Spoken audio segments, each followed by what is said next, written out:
नमस्कार दोस्तों, एक बार फिर स्वागत है आपका आपके अपने चैनल साइंस ग्रुप बलवंत पे। और आज हम पढ़ने वाले हैं बहुत ही अच्छी सी चीज़ें, यानी राष्ट्रपति की शक्तियों के बारे में। हमने पीछे देखा होगा, अभी राष्ट्रपति के बारे में पढ़ा, उसके बाद शक्तियाँ पढ़ी, और कुछ शक्तियाँ आज पढ़ेंगे, कुछ कल भी पढ़ेंगे ना। तो एक छोटी छोटी वीडियो के साथ हम क्या कर रहे हैं, इसको ख़त्म करने की कोशिश कर रहे हैं पॉलिटी को, ताकि आपके समझ में भी आ जाए और अच्छे से समझाया भी जा सके। ज़्यादा लंबी वीडियो नहीं बनाई जा रही है, उसका कारण बस यही है, ठीक है, बोर हो जाते हो अब, है ना। तो राष्ट्रपति की शक्तियाँ, कल हमने कार्यपालिका शक्तियाँ पढ़ी थी, आज हम पढ़ रहे हैं विधायक शक्तियाँ या कानूनी शक्तियाँ जिसे हम कह सकते हैं। राष्ट्रपति की विधायी या कानूनी शक्तियाँ, वित्त शक्तियाँ भी पढ़ेंगे। विधायी या कानूनी शक्तियों का मतलब क्या है, ये आर्टिकल 74 एक के अंदर दी गई है। किसके अंदर? आर्टिकल 74 1 के अंदर दी गई, ठीक है। विधायी यानी कानून, कानून जब बनता है ना, तो उससे रिलेटेड राष्ट्रपति क्या कर सकता है, उससे रिलेटेड राष्ट्रपति की कौन कौन सी शक्तियां हैं, ठीक है। यानी कौन कौन सी शक्तियां हैं जिसे कानूनी शक्तियां कहा जा सकता है, वो राष्ट्रपति के पास है। तो पहला, ये सारी की सारी शक्ति संसद से रिलेटेड है, याद रखना। यानी संसद, क्योंकि संसद का प्रमुख है, मान लो वो राष्ट्रपति है वहाँ पे, ठीक है। तो राष्ट्रपति के अंदर कार्यपालिका शक्तियाँ पढ़ी थी हमने। यहाँ पे संसद के द्वारा जो भी कानून बनाए जाएंगे, किस प्रकार से उस पर हस्ताक्षर होंगे, किस प्रकार से होंगे, क्या क्या चीज़ें होगी, ठीक है, वो शक्तियाँ प्राप्त किसको है? राष्ट्रपति को। तो पहला देखो, लोकसभा में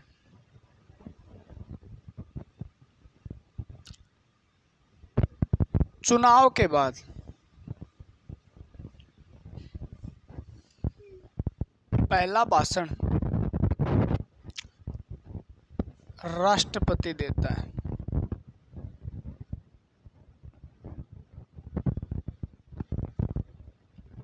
यानी लोकसभा, चुनाव हुए, चुनाव होने के बाद लोकसभा बनी, और लोकसभा बनने के बाद जो पहला भाषण होगा ना, मतलब लोकसभा के सदस्यों के सामने पहला भाषण वो राष्ट्रपति का होता है, उनको राष्ट्रपति संबोधित करता है ना। तो वो कौन सा है? वो कानूनी शक्ति के अंदर आता है। दूसरा, दोनों सदन का मतलब लोकसभा व राज्यसभा, ठीक है, में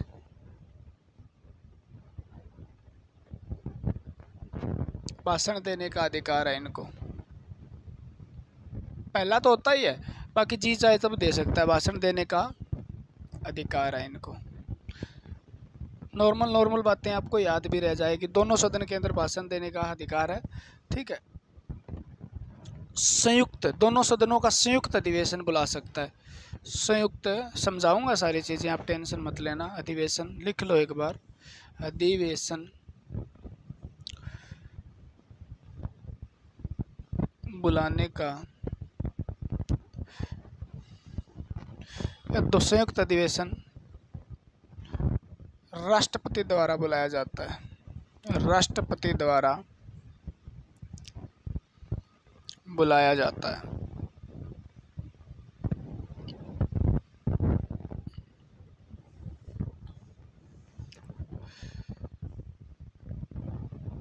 संयुक्त अधिवेशन का मतलब क्या है? जॉइंट सेशन जो है उसका मतलब क्या है? कई बार क्या होता है भी, कोई लोकसभा से राज्यसभा में बिल गया, पास हो गया, मान लो पास होने का, लोकसभा से राज्यसभा, उसके अंदर बीच में वो अब बात बंद नहीं रही है, तो वो क्या कहता है भी, संतुष्ट नहीं हो रहे हैं, बार बार कोई मतलब बहस हो रही है, वो इधर अलग से हो रही है, इधर से अलग हो रही है, लेकिन वो बात नहीं बन रही है, यानी जो चीज़ हम पहुंचाना चाहते हैं वो सिरे तक नहीं पहुंच रही है।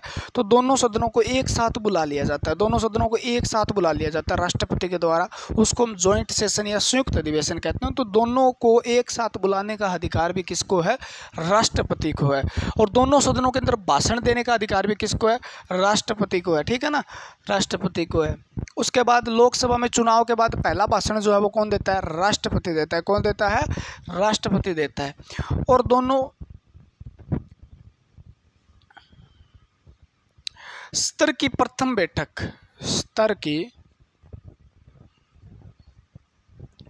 प्रथम बैठक, ये भी लिखा हुआ है इसके अंदर, बैठक व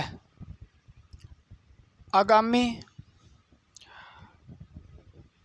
बैठक के बीच 6 महीने या इससे अधिक समय नहीं होना चाहिए, इससे अधिक समय नहीं होना चाहिए। ये सारी की सारी बातें हैं राज्यसभा, लोकसभा या संसद से रिलेटेड होंगी, यानी विधायक शक्तियों से रिलेटेड, वो सारी संसद से रिलेटेड होंगी। ठीक है। इसके बाद लोकसभा, संसद में यानी एक वर्ष में, मुख्य बात है एक वर्ष में, क्वेश्चन एक वर्ष में 2 बैठक होनी अनिवार्य हैं, 2 बैठक अनिवार्य हैं। ठीक है। यानी एक बैठक आज हुई, 1 तारीख को हुई, और अगली, और इसके बीच में 6 महीने या इससे ज़्यादा अंतर नहीं होना चाहिए। यानी 6 महीने से ज़्यादा अंतर नहीं होगा तो 1 साल में कितनी बैठक हो सकती है? 2। यानी संसद की 2 बैठक साल में होना अनिवार्य है। कितनी बैठक होना? 2 बैठक होना अनिवार्य है। 2 बैठकों के बीच का समय जो 6 वर्ष कह रहा हूँ, 6 महीने से ज़्यादा नहीं होना चाहिए, 6 महीने भी नहीं होना चाहिए, 6 महीने से भी ज़्यादा नहीं होना चाहिए। तो है, तो इसका मतलब संसद में 2 बैठकें बुलाई जाती है, 2 बैठक होती है साल के अंदर। ज़रूरी है 2 तो, है ना, ज़्यादा हो जाए अलग बात है। संसद के अंदर सदस्य नियुक्त करता है, संसद में राष्ट्रपति द्वारा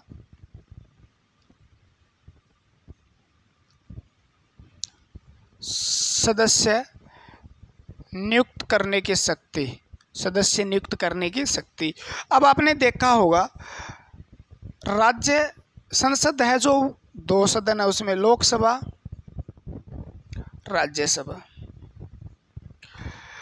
लोकसभा के अंदर 2 सदस्य मनोनीत किए जाते हैं, 2 सदस्य मनोनीत होते हैं आर्टिकल 331 के तहत। कितने सदस्य? 2 सदस्य। सदस्य की गलती है थोड़ी, ये लिख लेना, सदस्य। ठीक है, 2 सदस्य। और 2 सदस्य कौन से होते हैं? Anglo Indian.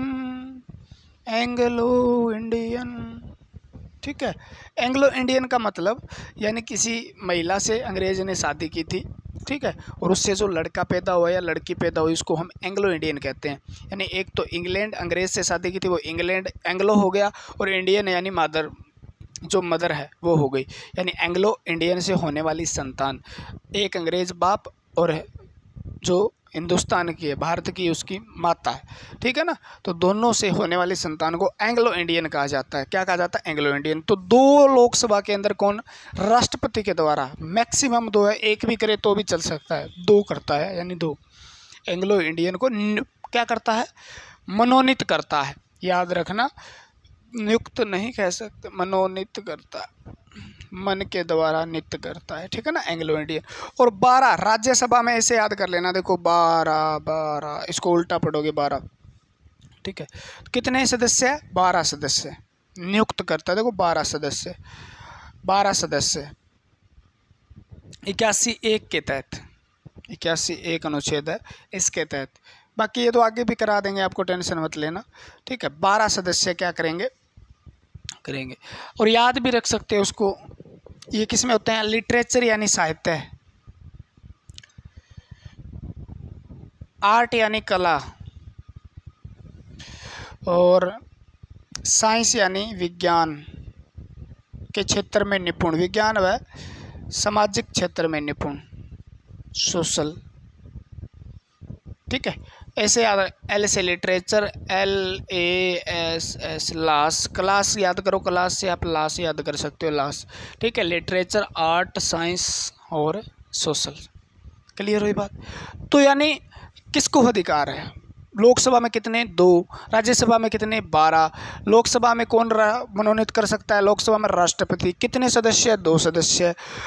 और राज्यसभा में 12 सदस्य, कितने मनोनीत, किस किस क्षेत्र से आते हैं, साहित्य के क्षेत्र से आते हैं, ठीक है ना, कला के क्षेत्र से आते हैं, विज्ञान के क्षेत्र से आते हैं और सामाजिक क्षेत्र से आते हैं। उन अपने क्षेत्र में निपुण या बहुत ज़्यादा ज्ञान रखने वाले, ताकि एक अनपढ़ों का टोला न हो जाए राज्यसभा, है ना। तो उसके अंदर ज्ञानी लोगों को भरा जाता है। 12 किसके द्वारा, राष्ट्रपति के द्वारा भरा जाता है। तो संसद में राष्ट्रपति को सदस्य नियुक्त करने की शक्तियाँ प्राप्त है। क्लियर हुई बात। और ये अपना जो है, ठीक है, लोकसभा चुनाव के बाद पहला भाषण, लोकसभा में चुनाव याद करने की जरूरी है ना।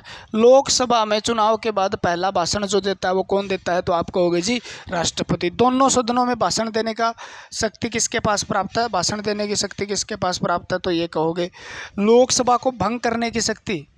लिखा नहीं क्या, लिख लो, लोकसभा को भंग करने की शक्ति भी इनके पास है, ठीक है। लोकसभा को भंग करने की शक्ति। मोस्ट इम्पोर्टेंट एक अध्यादेश विधेयक संबंधी शक्तियां बताएंगे आपको, ठीक है ना।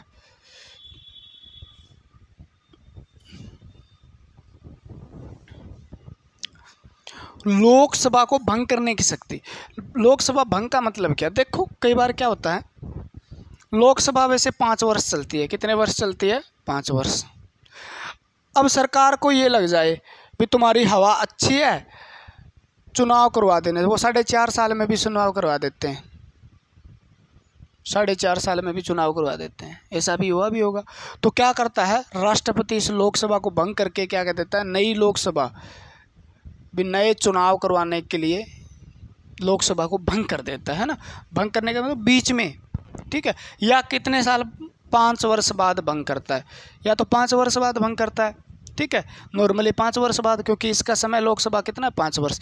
कई बार ये जो सरकार है ना, जो मतलब सरकार है और अब राज कर रही है गवर्नमेंट, जैसे आपकी बीजेपी है, बीजेपी को ऐसा लगता है भी 4 साल 4.5 साल के बाद भी ऐसा लगता है ना भी अब अपनी हवा ज़बरदस्त है, ठीक है, हवा ज़बरदस्त, क्योंकि आपको पता ही है सरकार जिसकी प्रधानमंत्री उसका राष्ट्रपति होता है, ठीक है, और प्रधानमंत्री जो है उसकी सलाह पे राष्ट्रपति सारे काम करता है। राष्ट्रपति एक नाम मात्र का शासक है, उसको सिर्फ साइन करने के लिए बिठाया गया।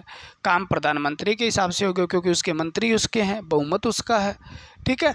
तो वो क्या चाहता है, प्रधानमंत्री कहता है अब जिसकी सरकार है वही करता है ऐसा काम, है ना, भी इसको भंग कर दो और अब जल्दी से चुनाव करवाते हैं। अपनी बढ़िया हवा है, हो सकता है 4-5 महीने बाद हवा टाइट हो जाए, तो बढ़िया हवा हो ना, तो वो जल्दी से चुनाव करवा के भी दोबारा चुनाव जीता जा सके। ऐसा पहले भी हुआ है ना, APJ अब्दुल कलाम के समय हुआ था। 1999 से 2004 तक एक सेशन चलना था, उसके अंदर क्या हुआ था, यही तो हुआ था, ठीक है। 4.5 साल में सर लोकसभा को भंग कर दिया था। तो 5 वर्ष से पहले भंग करे या 5 वर्ष से भंग करे, तो ये भंग करने का मतलब लोकसभा खत्म हो गई, नए चुनाव होंगे। लोकसभा भंग करने के बाद क्या होते हैं, चुनाव नए होते हैं, है ना, दोबारा चुनाव होते हैं। विधेयक संबंधी शक्तियाँ, यानी विधेयक, थोड़ा सा जल ले लूँ मैं, जल जीवन है।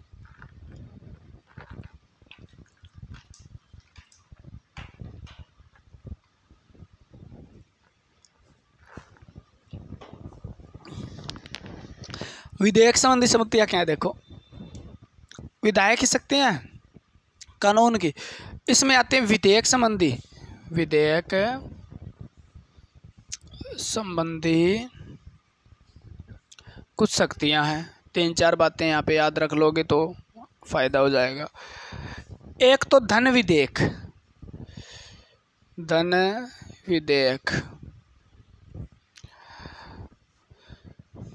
पेश करने से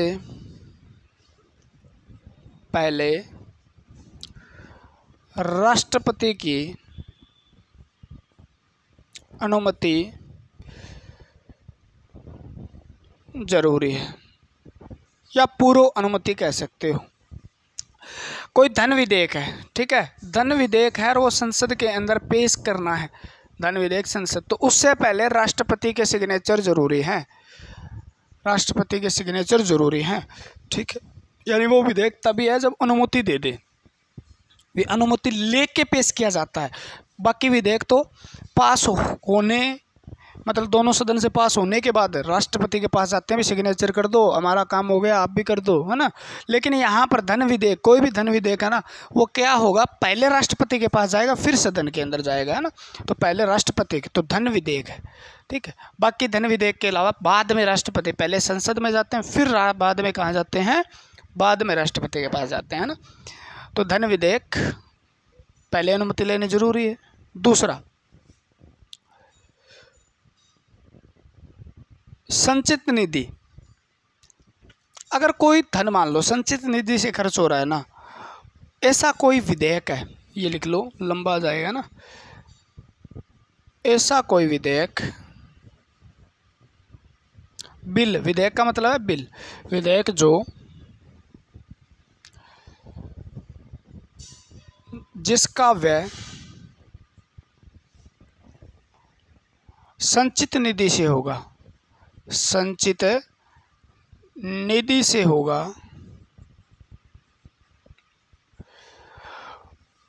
उसमें भी राष्ट्रपति की पूर्व अनुमति,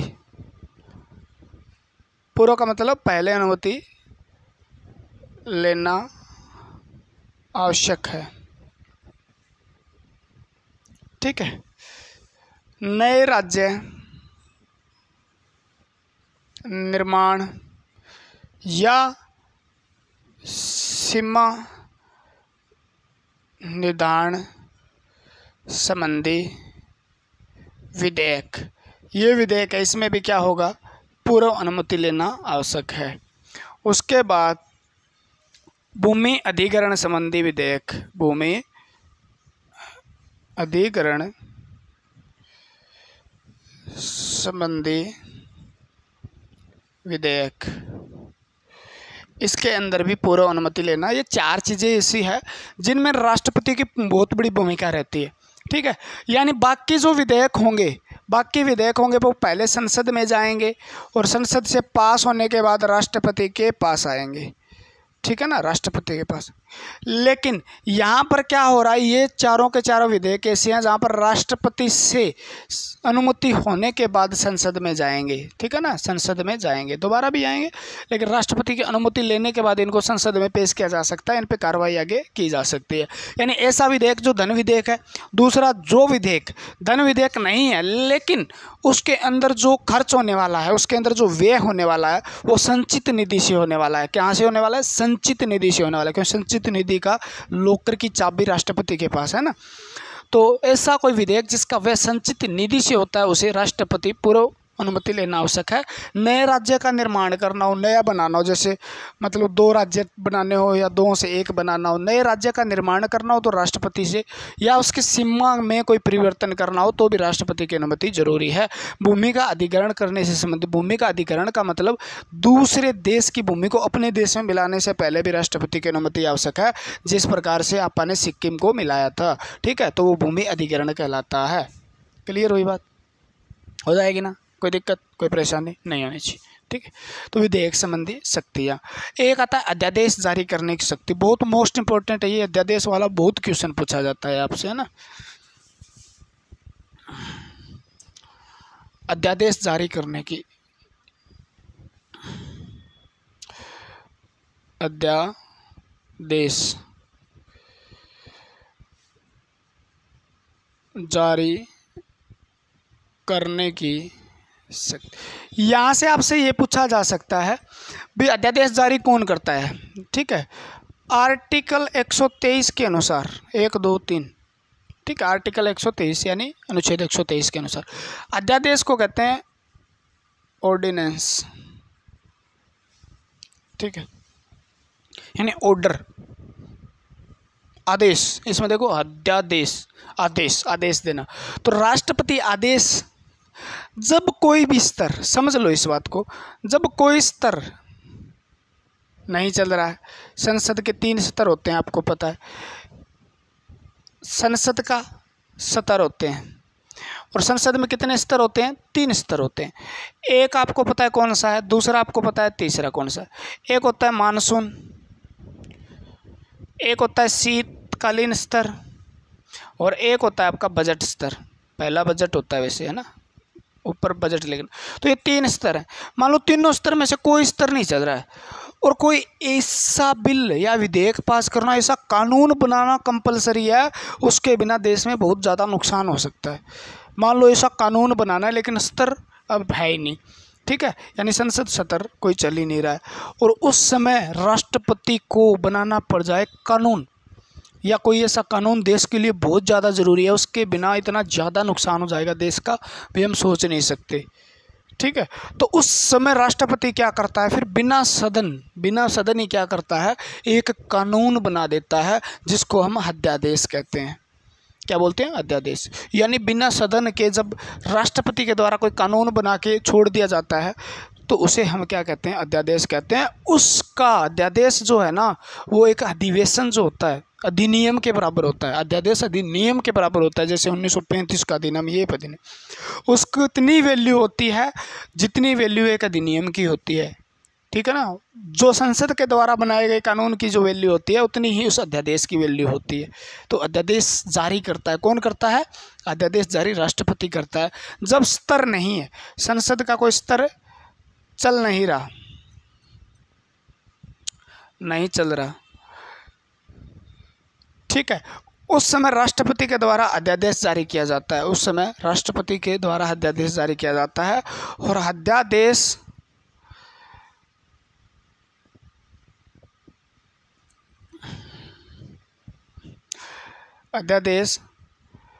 अधिनियम के बराबर होता है। यहाँ पे ये याद रखना, अधिनियम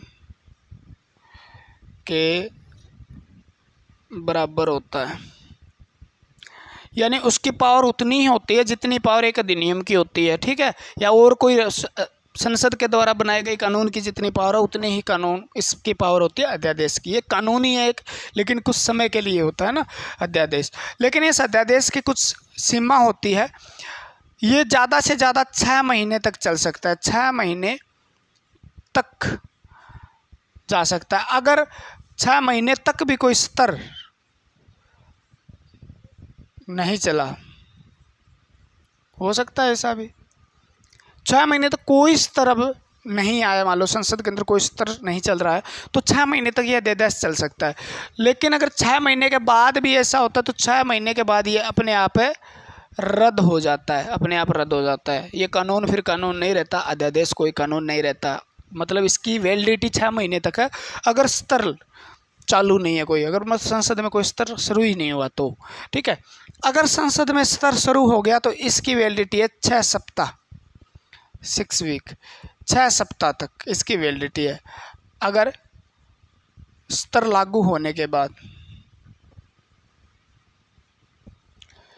6 सप्ताह तक चलता है, समझाऊंगा इस बात को। और 6 सप्ताह के बाद भी अगर ये पास नहीं हुआ तो ये अपने आप रद्द हो जाता है, ठीक है, समझने पे ध्यान देंगे।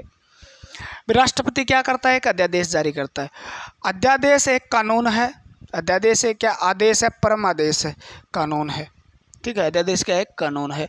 और कानून क्या है, अगर संसद के द्वारा ये संसद स्तर में आ जाते हैं, संसद अगर सत्र में नहीं है तो इसकी वैलिडिटी कितनी है, 6 महीने तक है। कितनी है इसकी, 6 महीने तक। और 6 महीने बाद ये अपने आप क्या हो जाता है, रद्द हो जाता है, सत्र में नहीं आई तो। अगर संसद स्तर में नहीं है और संसद स्तर है कोई, तो इसकी वैलिडिटी 6 सप्ताह तक होती है। कितनी होती है, 6 सप्ताह तक। और 6 सप्ताह तक ये पास होना ज़रूरी होता है, अगर नहीं हुआ तो फिर भी ये रद्द हो जाता है। पास हो गया तो ये पूरा का पूरा कानून बन जाता है। फिर अगर संसद के द्वारा पास कर दिया तो इसकी वैलिडिटी है ही नहीं, फिर तो कानून बन गया, ठीक है। तो अध्यादेश एक ऐसा आदेश है जो संसद के स्तर में न होने से राष्ट्रपति के द्वारा लाया जाता है, और इसकी वैलिडिटी 6 महीने तक होती है। इसकी वैधता 6 महीने तक होती है अगर संसद को स्तर में नहीं है। अगर संसद को स्तर में आ जाती है तो स्तर लागू हो जाता है, स्तर में चल रही है तो उसकी वैलिडिटी 6 महीने ना होकर 6 सप्ताह रह जाती है। और 6 सप्ताह में ये पास होना ज़रूरी है, नहीं होता तो ये अपने आप रद्द हो जाता है। तो ये था आपकी विधायक शक्तियाँ। कुछ आपकी है वित्तीय शक्तियाँ, कुछ आपकी है वित्तीय शक्तियाँ, ठीक है। वित्तीय शक्तियाँ बहुत ही कम है, 2 मिनट का टाइम चाहिए अपने को ना। शक्तियाँ, वित्तीय शक्तियों में जैसे धन विधेयक को पूर्व अनुमति, ये पढ़ लिया आपने, अनुमति देना, ठीक है। दूसरा, वित्त आयोग का गठन करना, वित्तीय शक्ति गठन करना, वित्त आयोग का गठन करना। वित्त आयोग का गठन कितने वर्ष के लिए होता है? 5 वर्ष के लिए वित्त आयोग का गठन करता है अपनी सरकार जब तक, मतलब 5 वर्ष तक वो क्या है, वित्त आयोग बनेगा, ठीक है। और ये वार्षिक बजट संसद में पेश करवाना, वार्षिक बजट संसद में पेश करवाना या समक्ष रखवाना, ठीक है। रखता कौन है? तो वित्त मंत्री रखता है। और वित्त मंत्री को आपने पता ही है नियुक्त कौन करता है? तो राष्ट्रपति ही करता है। मंत्री सारे के सारे किसके द्वारा बनाए जाते हैं? प्रधानमंत्री की सलाह पर राष्ट्रपति के द्वारा। तो ठीक है, वार्षिक बजट अपने आप पेश नहीं करता, वो किसको रखने के लिए कहता है? और वित्त मंत्री बजट रख, ठीक है ना, तो बजट रख देता है, वो संसद के समक्ष रख देता है ना, तो समक्ष रखता। 5 वर्ष के लिए वित्त आयोग का धन विधेयक से पूर्व अनुमति। और एक लास्ट और लिख लो आप, आस्मिक, आस्कमिक होता है, आस्कमिक, ठीक है, निधि को स्वीकृति देना, यानी कोई धन संचित निधि से निकालना है, मान लो, या देश में कोई ऐसी इमरजेंसी आ गई, वहाँ पे धन की ज़रूरत पड़ गई, धन की बहुत ज़्यादा ज़रूरत पड़ गई, तो वो राष्ट्रपति के द्वारा इससे निकाला जा सकता है, क्योंकि चाबी राष्ट्रपति के पास होती है, मान लो, हाँ, ठीक है। तो धन के बारे में धन विधेयक को पूर्व अनुमति देता है, वित्त आयोग का गठन करता है, वित्त आयोग का गठन करता है, ठीक है ना। और वार्षिक बजट को संसद में, बजट पैसे का ही है ना, और कुछ का, वार्षिक बजट को संसद में पेश करवाता है। और आस्मिक निधि को स्वीकृति देने का काम भी किसका है? आपके राष्ट्रपति का है। तो ये राष्ट्रपति की कुछ शक्तियाँ थी। कल हम पढ़ेंगे राष्ट्रपति की सैनिक राजनीतिक शक्तियाँ, ठीक है, वीटो पावर क्या है उसके पास, इमरजेंसी आपातकालीन शक्तियाँ, अलग अलग चीज़ों को अलग अलग साथ में नहीं पढ़ेंगे, आराम से इस चीज़ को समझ के पढ़ेंगे। आज के लिए फिर इतना ही। जय हिंद, जय भारत। मिलते हैं कल नई वीडियो के साथ।